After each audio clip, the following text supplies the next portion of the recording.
I know how these things go. I'm just filling up first. What an absolute privilege it is to be here today. Thank you so much for staying on. I know you're just trying to avoid the rush hour traffic, but I appreciate you being here today. Thank you so much.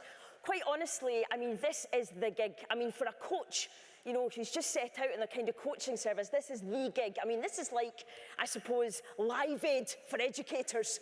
This is what SLF is, and it's an absolute privilege and honour to be here tonight, so thank you very much. I'm also wearing a brooch today, because it went so well for Lady Hale yesterday, so I thought I'll wear a brooch, and I'll give you lots of confidence in terms of carrying out the session today. I'm going to go straight into it. I'm going to go straight into a story about empowerment, because I'm talking about empowering a culture of staff wellbeing. So there are two teachers in a classroom, and the male teacher says to the female teacher, that Claire Lavelle was in talking about self-care. I need a break. I need a day off. And the female teacher says, well, what are you going to do? He says, watch this. So out he goes of the classroom. He goes to the janitorial office. He comes back with a set of ladders, and he climbs up the ladders, hangs precariously from the ceiling upside down. At which point the head teacher walks in and says, what are you doing? He says, I'm a light bulb. She says, oh, you've been working too hard. You need to take a day off work. So he packs up his bags and he's heading off. And at that point, she turns around and sees the other teacher as she's packing up her bags. And she says, what are you doing? She says, well, you don't expect me to work in the dark. So that's just an example of maybe how we empower ourselves or not sometimes.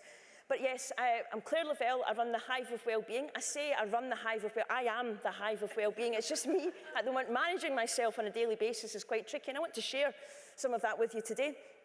Yes, but I do have experience in education, over 20 years. I started when I was 12, thank you very much. And there's just a lot to talk about today, and there's a lot to fit in this next hour. So I am going to go at quite a pace. I'm known for my pacey presentations. But within that, I hope to give you lots of reflections and allow you to look back at your own experiences, things that are happening for you just now, and support you with some strategies. You know, in terms of my career, my own well-being throughout my career was great at times, and then at other times, not so great. And sometimes it wasn't so great because of the level or perception of empowerment I felt I had in the school. And sometimes that was down to the actual culture I was working in at that particular time, and some of my own perceptions around that, and indeed some of the realities around that. So I want to explore that with you today. So, yes, I set up this coaching service focusing on educators. I came back from working in the Middle East, and I was very conscious of there being a health and well-being agenda for children. We needed to focus on the emotional well-being of our children. But I'd had experiences throughout my career where staff's well-being at times was not in the greatest of places. And in not being in the greatest of places, they weren't able to give to the children in the best way. And therefore that impacts on attainment. But it's not simply just about impacting on attainment that I'm concerned about. It's about you living your lives in the best way possible and to your fullest potential, because you deserve to. You're very deserving of that. And I know that there's a call for supervision in teaching, and when we're seeing so many other professions just now having supervision, you can appreciate and understand why in teaching now, especially with a lot of work around trauma-informed practice, you can understand some of the challenges. You know the challenges that you face on a daily basis, and therefore you can appreciate that that call for supervision might be of real benefit to us all, because I know this from the work that I do. And that's why I've got a slide up here about validation and support and not toxic positivity. The sense of empowerment that I've seen happen for individuals who come into a coaching session where one human being meets another human being, and where they feel there are no judgments, there are no expectations, that all beliefs are suspended, and that they just have a safe space to be heard, that it can be so empowering, and that can actually turn lives around.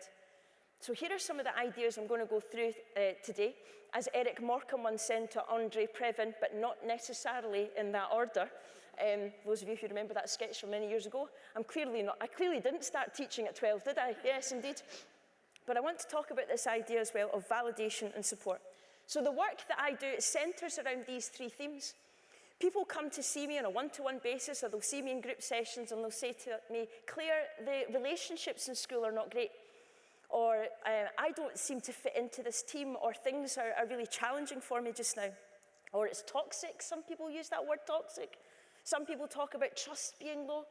And I think about this idea of emotional capital. And we know from research that when emotional capital is high in schools, that in fact it catalyzes the human capital and social capital. Emotional capital is about the relationships, the feelings, the attitudes we have towards one another as colleagues in order to affect positive outcomes for our children. Sometimes people will come to me and they'll talk to me and they'll say to me, Claire, you know the job I signed up for 5 years ago, 10 years ago, 20 years ago, 30 years ago? They say it's not the same job, it's different, it's so different now. And they say, I don't know if I can do this any longer. Or they'll say to me, I've not got the confidence I once had. Or I don't know if I'm getting this right. And we talk about their self-efficacy. We talk about their building their confidence. We talk about their why. And then sometimes people will come to see me and it's about their self-care because they'll say to me, I'm done. I'm spent. I don't know if I've got anything left to give. They're just burnout. And the burnout is very real. And I know that burnout is very real because looking at health and safety executive figures from over the last few years, I can see the number of days that people have lost due to absence relating to stress, anxiety, and depression. You know, I think it was about 3 years ago, health and safety executive figures came out, and it was around about 500,000 days were lost due to stress, anxiety, and depression. And education was above the UK average, and we were third. But only in the last year, I've seen that HSE have updated their figures, and we're now first. It's not the top of a list educators want to be on, that's for sure. But there's definitely something going on. So without further ado just now, I want to get into what does self-care, what does well-being really mean for you? So I'm just going to give you a minute. I appreciate we've not got many minutes together today, so I'm not going to spend too long on this. But I do want to allow you an opportunity just to reflect on what does well-being mean for you? What does self-care really mean for you? Because unless we start to consider its impact and take this issue pretty seriously, I'm not sure where we're going with this, with the latest statistics. So it'd be really interesting to invite you now just to internalize and consider what does that mean for you? So over to you just for a minute with your nearest and dearest new colleagues that you've just sat beside. Lovely. Just for a minute, just have a reflection.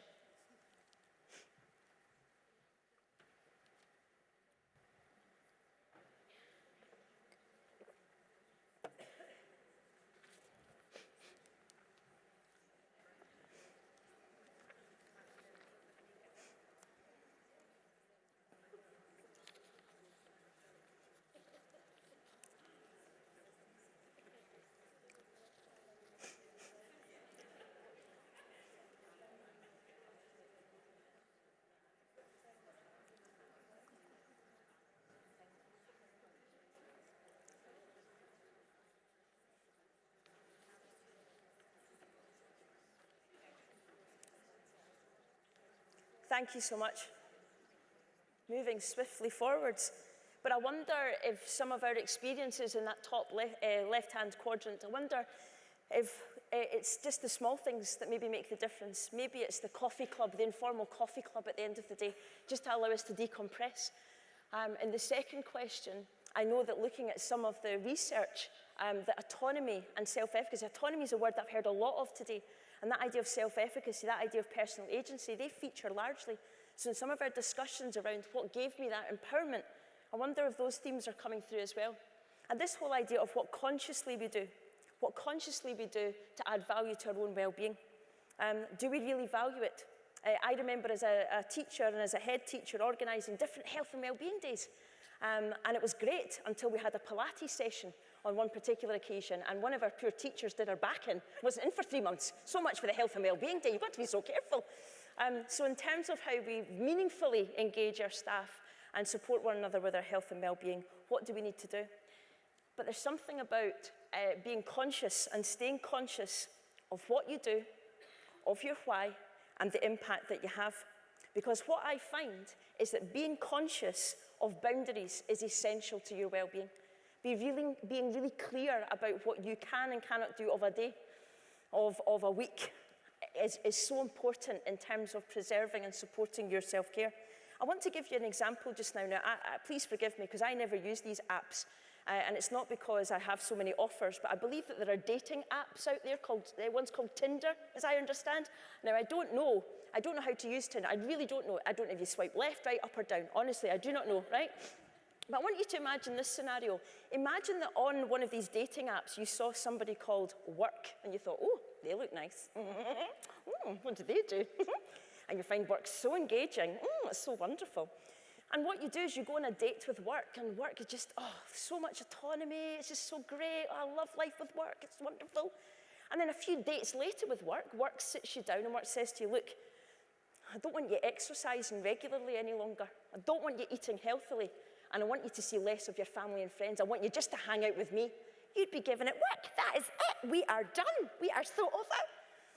But of course, what happens is that we give ourselves to work an awful lot, don't we? Maybe it's nothing to do with Tinder or dating, but we spend a lot of our time at work. And sometimes it's very difficult to keep those boundaries clear. And I think equally, or rather, I think that's because our work is so important to us, and it is an expression of who we are and what we are about. And in this top quote from Parker Palmer, it's about our identity. It's about our expression of who we are, our integrity as well. So it's very much at the heart of who we are as individuals. But equally so is our health.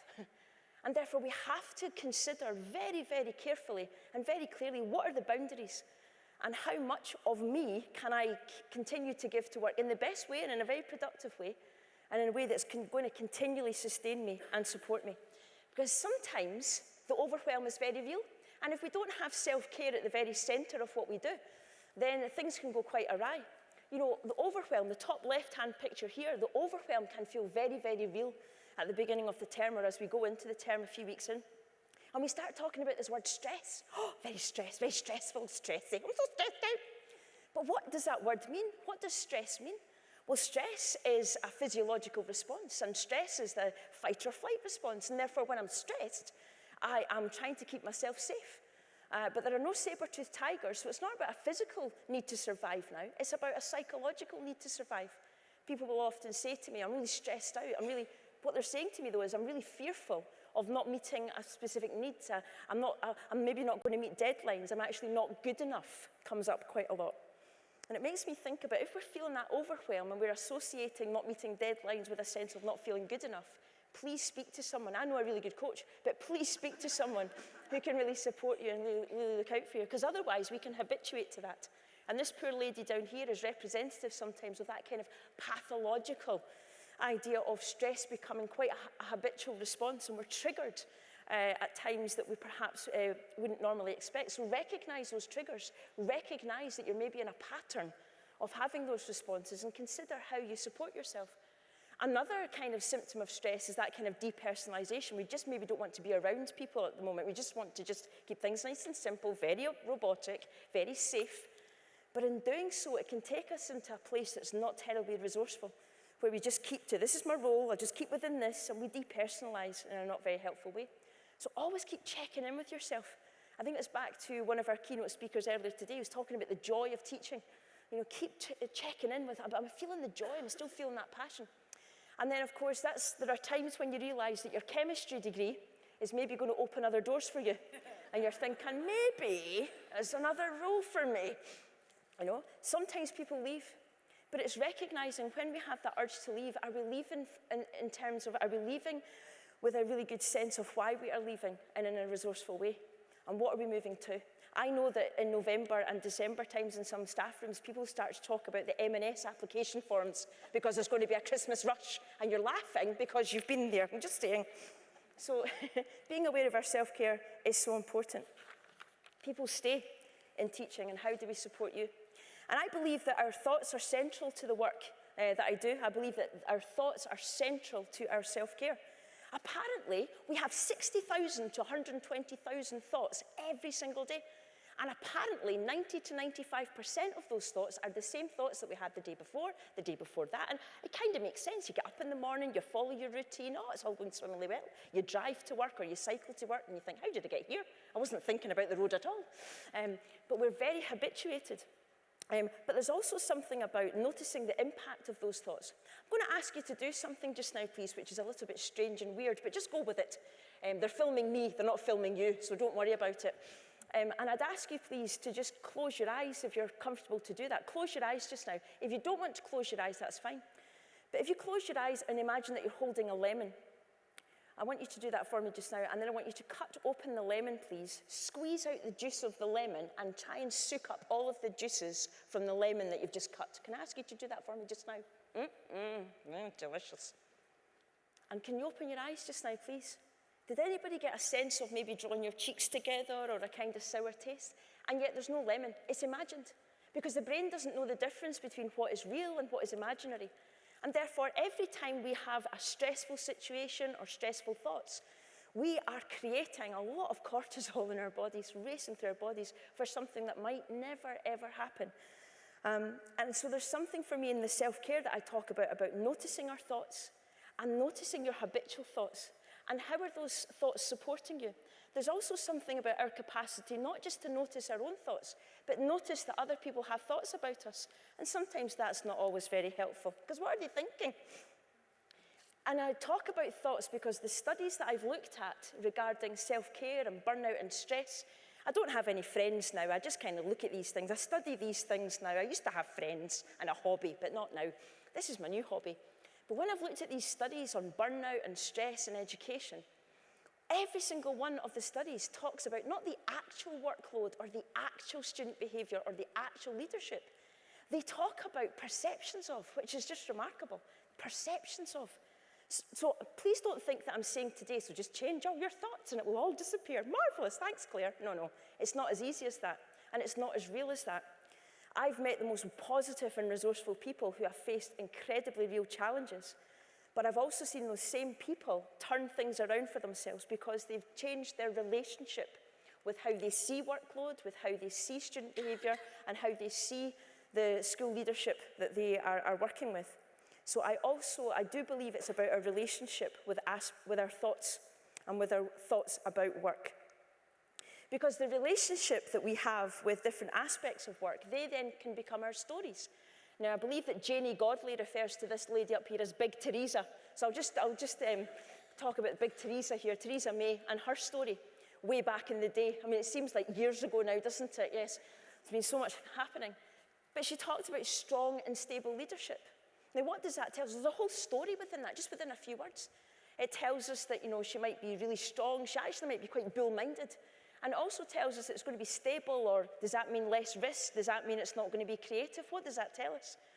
So there's something about the stories we tell us a lot about our values and what matters to us. There's also something here, make America great again. 4 very powerful words. And what we find out from this story is the belief systems that are happening here. So the beliefs here are, America was great years ago, then it really went downhill. But if you vote for this fella, things are going to pick up again. Yeah. So make America great again tells us a completely different story, but there's a belief underpinning this. Those football fans, there's something here for everyone. There really is at the Hive. Spurs, way back in, I think it was June time, May time, and they were in the semi-final of the UEFA Cup. Keep me right here, football pundits. And they were 3 goals down at half-time. They've only got 45 minutes to turn the game around. And it made me think, what stories were they telling themselves as they walked off the park? And then what stories were they told in the changing room? Because they came back out onto the park and they scored 4 goals and they won. It's the same pitch, it's the same football, it's the same kind of set of players, and it's the same fans, and yet stories are powerful. And they turn lives around, and they turn situations around. So our thoughts, our beliefs, our stories, they turn situations around. And then there's Love Island. So with Love Island, the reason I've put this up is that around June, when I was going into different schools and different staff rooms, Love Island was bringing a lot of people together in terms of the stories. It connects people. That's the only thing I have to say about Love Island. But I do ask you to consider, what stories do you tell yourself? We all have stories we tell ourselves, and sometimes those stories are not terribly resourceful. Here's one of the stories I grew up with. This is a story I used to tell myself. Now, it wasn't an explicit story. It wasn't indoctrinated into me from my parents as such. But this was my story. Work hard to please others. That was my story. And then I became a head teacher. And then I realized, no matter how hard I worked, not everybody was going to be pleased with some of the decisions that I made. And that story didn't resource me any longer, because I realized very early on, you can't please everybody. You can't please everybody. Another thing is, if I try to please everybody, it takes me away from my core values, my core beliefs about how we're going on this journey with the school. So I had to reframe it for myself. I had to tell myself a new story and a resourceful story, which was this. Do your best to make it better for the children and for your staff and for the families. Do your best to make it better for the children and the families and the staff. That story was much more resourceful, and I could go home every day feeling better about a whole host of things. But self-criticism is at the heart of a lot of work I do with teachers. There's a lot of self-criticism because we're in an improvement game. We want to continuously improve, and that is a good thing. However, it's not so great when we internalize it so much for ourselves that we feel we're not making any difference. And therefore, I want you to consider this whole new habit I'd love us all to get into, which is be your own best friend. There are some things that you say in your head to yourselves, I am assuming, that you would never dare to say to other people, but you say it to yourself. And we're so hard on ourselves at times. So I ask us to really consider be your own best friend. And now, I'm going to take us to a few kind of strategies and ideas that will maybe support you with your relationship with work and self-care. So, the other thing, the Deputy First Minister was talking today about Robert Owen, and it made me think about something I'd read about Robert Owen back in the day. And Robert Owen, almost 200 years ago, had the whole 8-hour rule, and it was 8 hours, so 8 hours labour, 8 hours recreation, and 8 hours rest. That was 200 years ago. Are we there yet? Anyway, I'll move on. It's something to consider. And it is this idea of workload.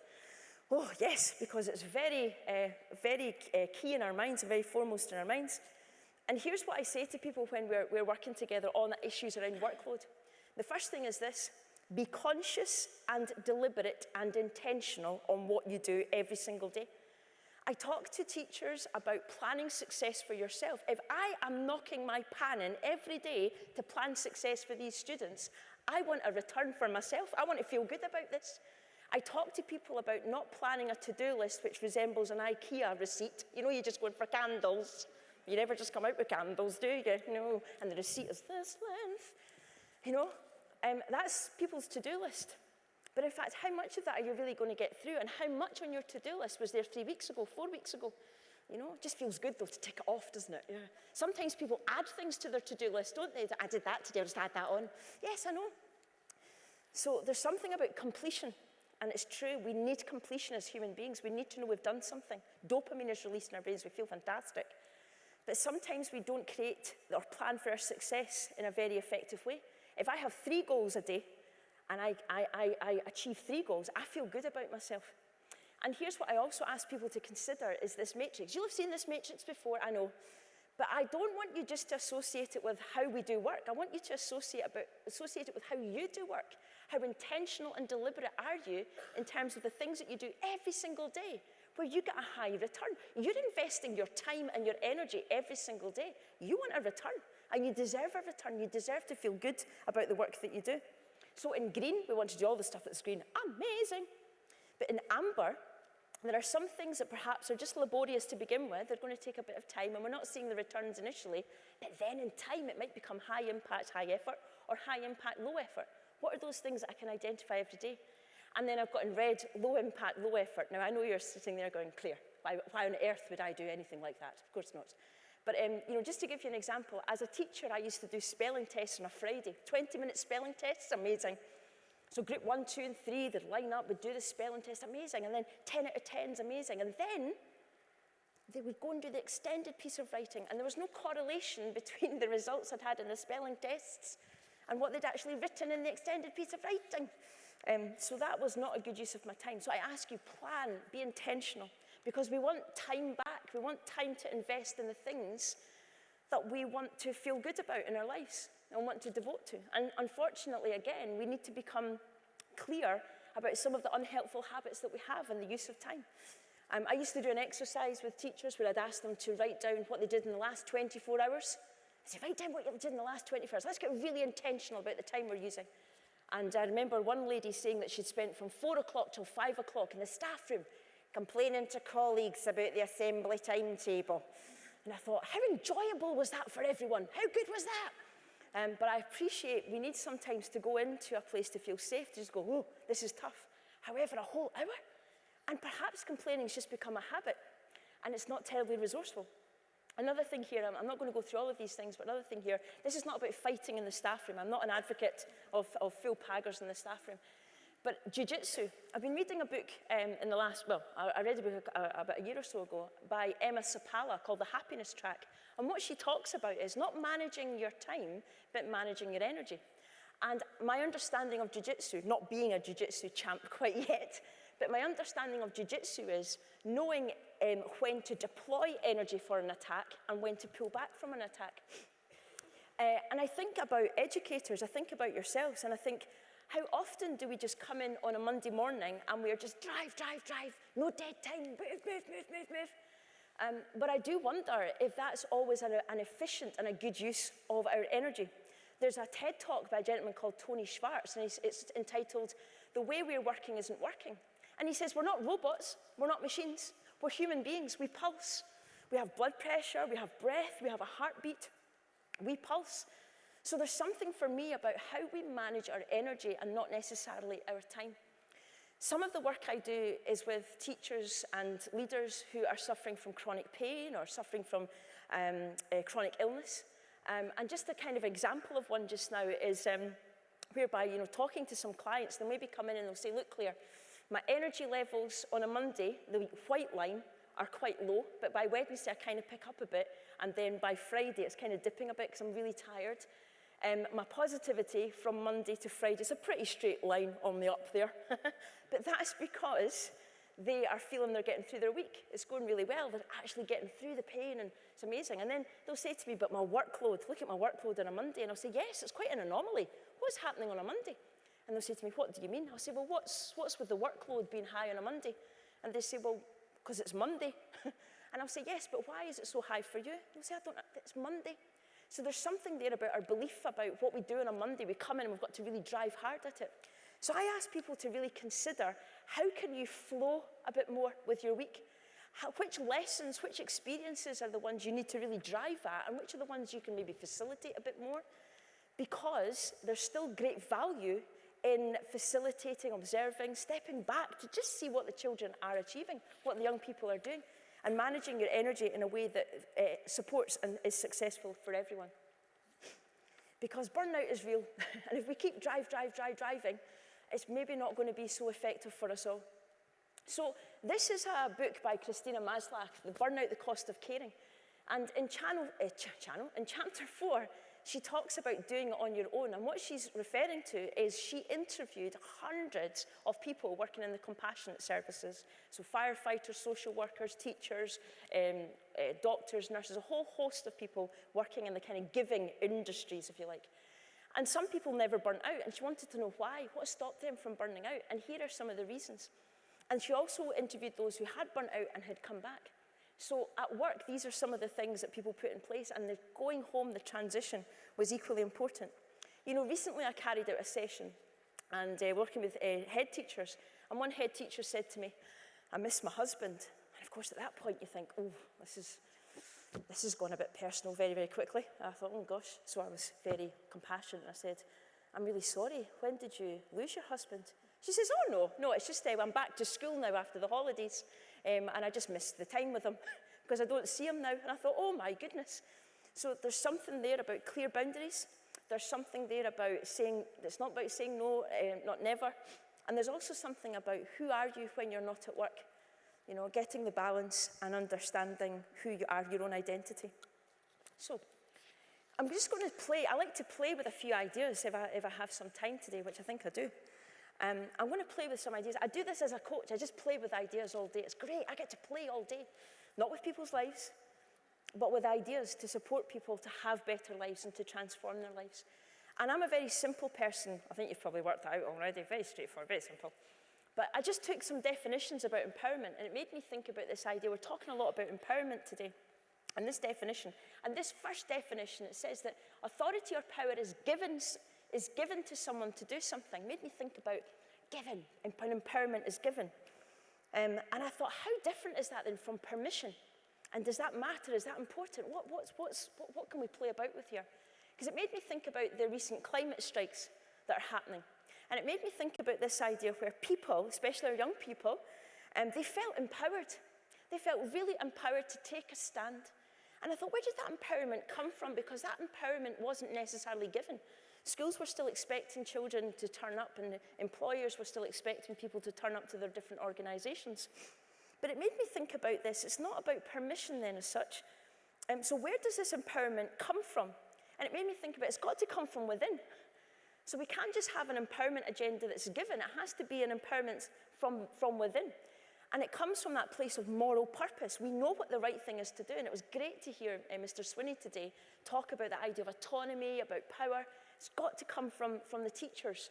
But I know that can be really challenging at times as well. I also appreciate that, externally, there is a recognition with the climate strikes that things have to be done differently. People were walking and striking because things have to be done differently. And the outcome as well is not immediately apparent. It's not changed overnight that all the climate change is going to turn around.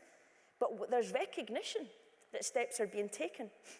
And in education then, this second definition of empowerment, and my experience tells me in the coaching that I do, that empowerment and well-being are intrinsically linked. It chimes with what Mr. Swinney says today about teacher autonomy and confidence, and it links with Bandura and his ideas about autonomy, about personal agency. And it made me think about this. Is empowerment a case of when I can control my workload, the student behaviour and school leadership, then I am empowered? Or is it a case of when I can control my relationship with my workload, student behaviour and school leadership, then I'm empowered? Because those are two different things. And what I know is you can't change other people. You can't change your external circumstances, but you can change your relationship with them. So just playing with ideas and playing with you today. Empowerment then. If I feel empowered, this is what I receive. I receive autonomy, freedom, power, ownership. That's a key point as well. Because if I've got this true empowerment, I've got ownership of the outcomes. And I think in education that's the most challenging for us all. Because we've got to own it when it doesn't work as well as when it does work. And that's really, really challenging. And there can be tensions with that. And I think there are tensions there because of culture. And I think that we cannot experience empowerment without the right conditions. And that's why culture is key to a lot of that. So I focused a lot here on culture of self, my relationship, my thought processes, my mindset, and how I feel about a lot of that. But I also know that if I change that and I go back to my setting tomorrow and I say, I was on this great course yesterday, I was at a fantastic seminar yesterday, got these wonderful ideas, and let's do this in the school. And my head teacher or some of my colleagues look at me and go, oh yeah, really? We're going to fit that in now as well, are we? Yep. I remember that experience myself. I'd been to see Shirley Clark, goddess of formative assessment. I thought, yes, formative assessment, going to change our lives. I remember going back and saying, oh, formative assessment, guys, amazing. And a teacher saying, oh, we've got to fit this in now, have we? Oh, aye. And I appreciate that. It's very overwhelming, and I really do understand that. There's a lot of tension there. But I know that things can move and that things can change. Unfortunately, though, we can feel quite disempowered at times by the different cultures we live in. And I think we also have our young people who are facing all sorts of different influences in our culture too. And it's trying to find sometimes not being saturated by messages that can be negative and can pull us down. Someone explained to me, and the dustbin is there because someone once said to me, Claire, sometimes I feel like I'm living in a dustbin and trying to keep clean. And it's just with all this stuff, sometimes we just feel weighted down and oh gosh, focusing on what matters can be really, really challenging. But there are stories of empowerment. We saw West Calder today. Now, I knew of West Calder before the new school was built. And there were lots of challenges, and wow, what a fantastic performance today I said to people today, it's going to be singing and dancing. What I'm going to be doing today, it's all singing and dancing. And then I saw Ellie Ferguson, and I regretted saying that my session was singing and dancing, because it's not going to be singing and dancing like that. But there's something about where do we put our attention? Because our energy flows and grows where our attention goes. So are we just going to focus on what is not working well? Can we focus on the stories where we have empowerment? Can we focus on the aspects of our work where we are making a difference because we deserve to feel that success for ourselves? So getting the culture right. Again, I'm going back to just a very simple definition. So when I first became a principal teacher in a school, I bought myself a suit. It was my first manager's role. I'm dressing up for this, I'm getting a suit and everything. And I remember walking into the school, my new school, and I said to the janitor, he met me, he says, are you new here? I said, yes, I'm a new member of the staff and I've got a suit. So that, do you know, I must be a manager. Look at me, so important. And he said to me, well, I'll tell you what, Claire, he said, you're going to find there are 2 camps in this school. I said, oh, very good, 2 camps. He says, yes, there's the new camp of which you are a member. He says, and then there's the holiday camp, good luck. And he walked off. I didn't realise he was a member of the latter group. And what he was talking about was the kind of culture in the school. I have to say I disagreed with him. He was the only member of the holiday camp. Everybody worked hard. But where there were tensions were on what we believed in to be the right way forward for the school, what we believed in as individuals, what we felt mattered and what the focus needed to be. And that organisational culture, in terms of meeting one of my members of staff at that particular time, you'd get a mixed message, perhaps, as to what was happening. But you see, the definition here, the learned behaviour patterns and perceptions, that's why what we think and what we think collectively is so important. And I suppose I want to talk here about this. So this idea of getting the culture right, there's a story about the Toyota factory. And apparently in the 1980s, they were losing a lot of money. And what the Toyota factory workers used to do, and what the managers used to allow, was that there was the processing plant, there was a production line, and all the cars were being built. And if they saw a mistake, they were just to let it go because there was a fix-it lot at the end, and they would strip back the cars and they would fix all the different mistakes. But people could see it happening as it was going by. And what they were realizing that if you saw, for example, a bolt being missed and then it being welded over, and that bolt was missing, and the fix-it lot then had to strip back the car. That was a time, and that was a lot of money. So they were losing a lot of money. So they changed the culture, and this was the culture. They said to everyone, we're going to put a cord, it's called the and-on cord, in the factory. And what we're going to do on the production line, if you see an error, pull the cord, we'll stop the production line, and although that'll stop us for a bit, we'll make the correction, and it will save us time at the other end, which is what they did. But here's the thing. They had to involve everyone in that culture of, if we see a mistake, if we see a problem, we all call it out. And when we all call it out, we get it right as we go along. And we keep going back to that. And when they pulled the and-on cord, the supervisor came along and said to them, first thing he said was, thank you. They were always told, you have to say thank you. Thank you for noticing the error. What is it and how can we fix it? So that blame goes. And I think sometimes we get caught up in what's wrong and where things are going wrong, and actually we're missing the stories of empowerment. We're missing getting it right. And also, it goes back to what Mr. Swinney was saying earlier about that constant focus on getting the learning and teaching right and going back. How many of us need an and-on cord when we're going into our respective settings in the next few days? So how healthy is our culture and how we feel and how we do things around here? I think we need to keep going back to our culture. So if I just take very simply that definition and I start to put it into just a tabular fashion, I might say, look, let's focus on our values, let's focus on our beliefs. What's our purpose? What is our mission? There's another great talk. I just listen to talks all day and play, it's great. But there's a gentleman called Doug Kirkpatrick, and he talks about beyond empowerment. And he said, we don't have a boss where I work. There are no bosses, there are no leaders. The boss is the mission statement of our workplace. And I thought, that is powerful. The mission statement leads no person. We're all together because of the mission statement. No hierarchy, it's the mission statement. That common purpose, that idea again. And this one, expressing our opinions safely and respectfully, those normative pressures. Again, being in workplaces that I've been in, you want to go into the staff room and you want to feel that's a safe space. You want to feel you can express your opinions safely. You want to go into staff meetings and feel the same. So if I'm having a tough day with little Tommy in the class, oh, goodness, going to the staff room, Tommy, oh, what am I going to do with Tommy, oh. If it's a safe place, people say, oh, I had Tommy last year, come on, let's chat, he's great, come on, let's have a chat about what we can do. As opposed to one staff room I remember going, oh, Tommy, oh, what am I going to do with Tommy, oh. And then the voice from the back would say, well, he wasn't like that for me last year. You go, oh, good for you, good for you.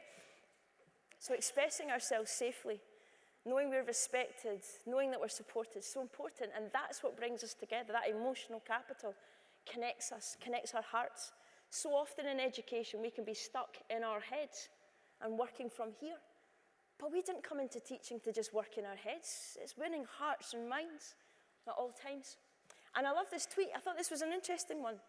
I've anonymised it because I have to be careful, obviously, about people's privacy. But I love this. A society is only as healthy as its education system, and teachers are the most important resource society has. So thank you. Thank you for all the work that you do. And thank God and you educators are doing what you do indeed. So, you know, how healthy? How healthy is our society? How healthy is our education system? Well, there are lots of terrific things happening in Scottish education. But I also know there are pockets, so there are areas where culture is challenging, and we need to look at that too. So I've got a suggestion. I'm going to solve it all now in these last few slides. Isn't that marvellous, eh? A coach with solutions. Who knew? Because usually you go to a coaching session and they go, I don't have the answers. You have the answers within you. Oh, very good. Just give me one answer. Come on. So I want to talk about a little bit about these social researchers, Wellbeing and Dutton. They've been working on this whole idea of compassionate work for many years. And Mr. Swinney stole my line today about the 4 values on the mace, but compassion for me is key. I also think that because of who we are as educators, we lose sometimes our sight of our inner wisdom and our inner agility to deal with things, but that's another talk at another time. But compassion today. And in the work that they've done, they've studied, social researchers have studied this, they talk about these kind of 4 elements to awaken compassion. They also make these kind of declarations about, you know, suffering at work is a hidden cost to human capability. Now, suffering is not a word, well, it's not a word we use very publicly. Maybe in the staff are going, suffering the day, I was suffering the day. But we don't maybe use so publicly. But suffering really, for me, just means that we don't feel empowerment. We don't feel empowered, and then therefore we suffer at work. And therefore, when we have a culture that is built on compassion, we can alleviate that suffering and feel truly empowered. You know, my coaching sessions really, and every coaching sessions, I'm sure, with coaches all around the country, when people feel heard, when they feel understood, and when they know you want to help, then they feel empowered, and they truly can find their own answers that are really going to suit their own context. I've seen lives turn around. I have seen lives turn around with some of the work that I do. It is remarkable. It's an absolute privilege, the work that I do. But people do this for themselves. Some people come into me and they'll say, I can't do this job. And then a number of sessions later, they'll say, I couldn't think of doing any other job than this. You know, it's not because of they're lacking creativity. It's because they're genuinely, God, what was I thinking? Yep, okay. It's that empowerment. It's that feeling valued and empowered. So this is a definition from an eminent Buddhist scholar. I have no affiliation with the political parties or religious organizations, but I love this idea that compassion is a mental state. You know, every time you're sat with a child, you're using your compassion all the time. I feel for you, I understand you, I want to help you learn long division or whatever it is that you're working on, whatever it is. But it's about developing the mental habits. But how many of us have confidence in transforming ourselves? And on this other side here, Wellbeing and Dutton, they talk about this. They talk about 3 elements that close that down in our cultures, in our schools, and in our organizations. When we blame, we need an and-on chord in every school. When we believe another does not deserve our concern, because we have judgments or preconceptions about them. Oh, she's always like that, or he's always saying that. Suspend our judgments. You never know who you might meet when you suspend your judgments about someone. And when we decide we do not have the resources to care, and sometimes that comes down to our own resilience and resourcefulness. So here's a question for you, just to take away with you, but to have a culture of compassion at work, we would complete the sentence. What would it take for you to have a culture of compassion at work? So, that connectedness, that kindness, that compassion. I love this idea of kindness, loaning someone your strength instead of reminding them of their weakness. That's a lovely definition. I'm not going to go through this whole slide just now. I appreciate the kind of time that we're on just now. But there is a gentleman called Dr. David Hamilton, no relation to a Radio 2 presenter from many years ago, those of you who can remember that radio DJ. But he's a lovely gentleman from Banknock, and he was a pharmaceutical scientist. And he became really interested in the placebo effect, this whole idea that beliefs can sometimes do a much greater job of healing people than the actual drugs. Amazing. So, that placebo effect. So he's written a number of books, and he talks a lot about kindness and connectedness. I'm also interested in the whole notion of self-compassion, and I want to just mention this just now. There is a study by Warren, Smeets, and Neff, from 2016. And they looked at self-criticism versus self-compassion. And they're over in the States, and what they were really interested in looking at was stress, anxiety, depression, and suicide ideation. And how, in fact, the roots of some of this were down to self-criticism, really beating ourselves up with the thoughts that we have and the things we say about ourselves. And what they've developed, and this has been socially researched and used by scientists, this whole idea of developing self-compassion as a practice and as a clinical intervention. So as soon as we feel we're about to criticize ourselves and think, oh, I've messed this up, I've done the wrong thing, what they ask us to do is to talk to ourselves as if we were our own best friend. What would my best friend say about that just now? Also recognizing we're part of a common humanity. We all mess up, we all make mistakes. But also labeling our feelings and our thoughts, because we are not our feelings and our thoughts. According to the gentleman in the Headspace app, they pass by like clouds on a summer's day. I've listened to those meditations, they're very helpful. But that whole idea, they just pass by, they pass through us. So labeling, detaching from your feelings and from your thoughts at times supports us. I also want to talk about this gentleman here, Stephen Porges. Now, Stephen Porges has made a number of videos, he's written a lot of books, but he came up with this idea of the polyvagal theory. And what he was talking about was, he talks about compassion, kindness. And what he talks about is that the opposite response to the stress response, which is fight or flight, is the rest and digest response. But the rest and digest response is only activated when we are kind. If you think about it, when you're in let's say when you're in a situation with a loved one and you're having a rather heated conversation about something, and you're feeling quite stressed, and they tell you to calm down. Does calm down ever work for you? No, it doesn't bring you back to rest and digest.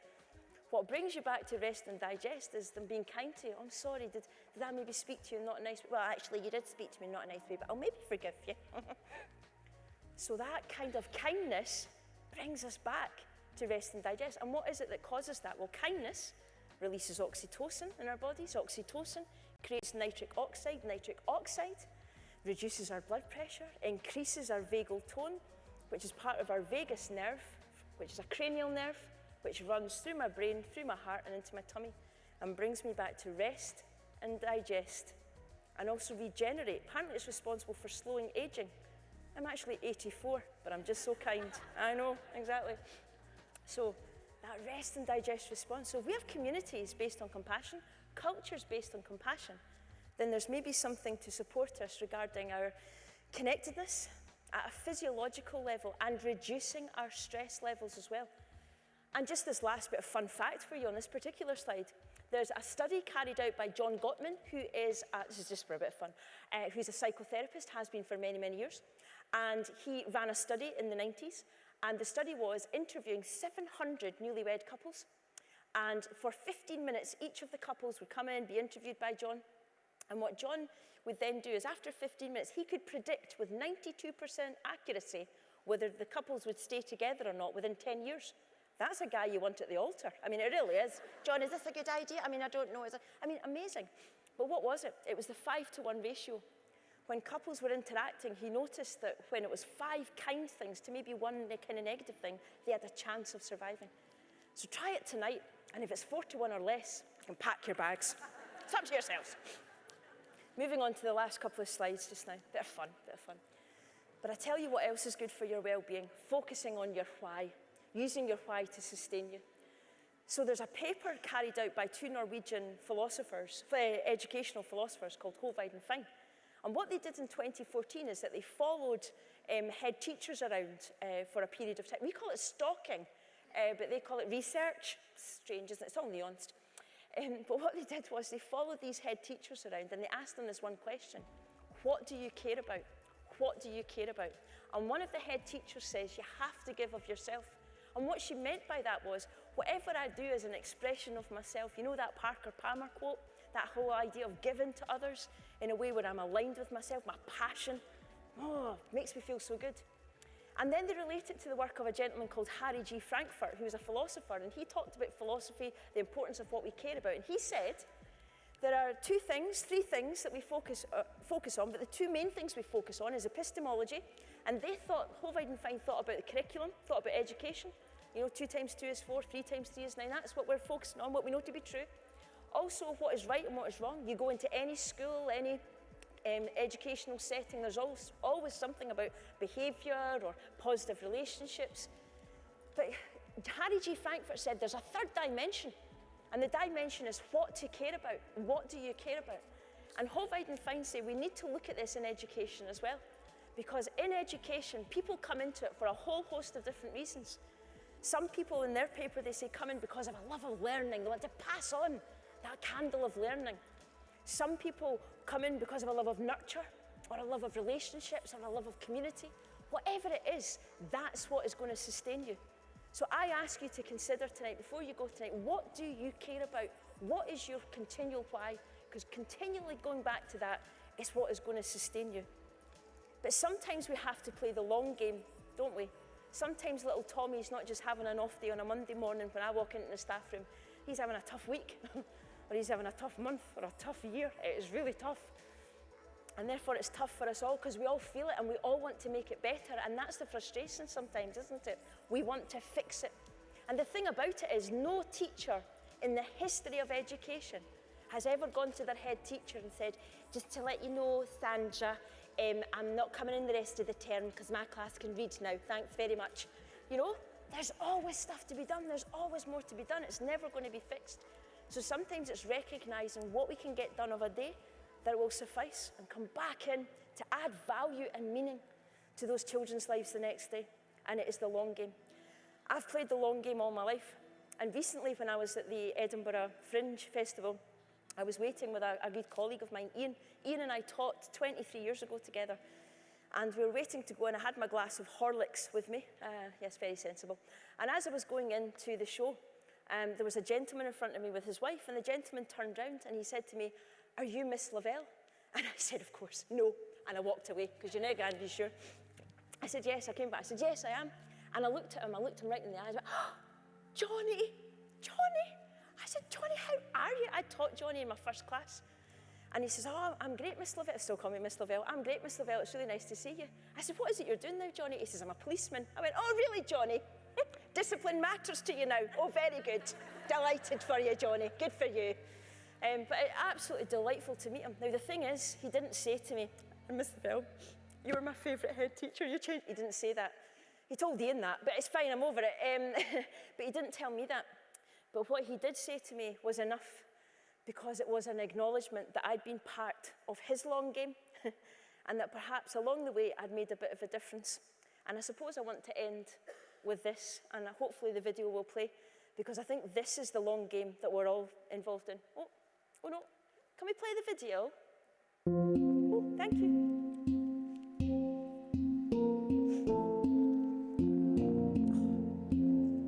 Long summer holidays, they're just kidding. Sharing your passion. And you see somebody suddenly a little light come on and go, "Oh," you know, and you think, where did that come from? There's been many students over the years. Trying to keep them in school was hard. And to see some of them now really achieving, that's amazing.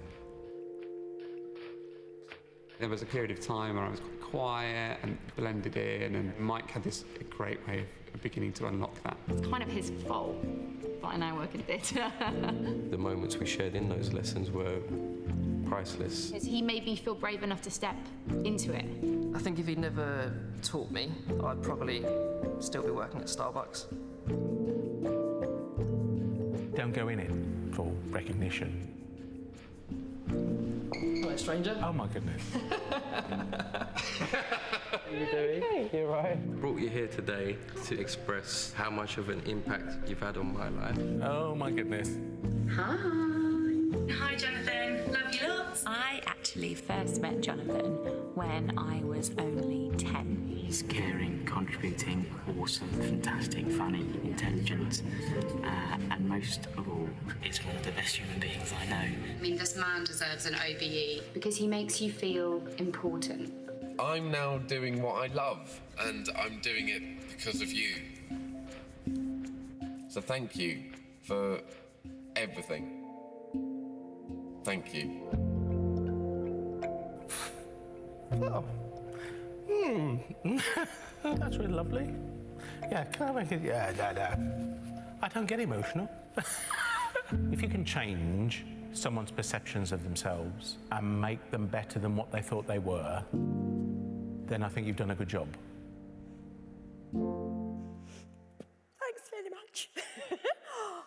But really, I suppose my parting line, apart from thanking you so much for choosing to come tonight, I'm really grateful to you for listening to our message.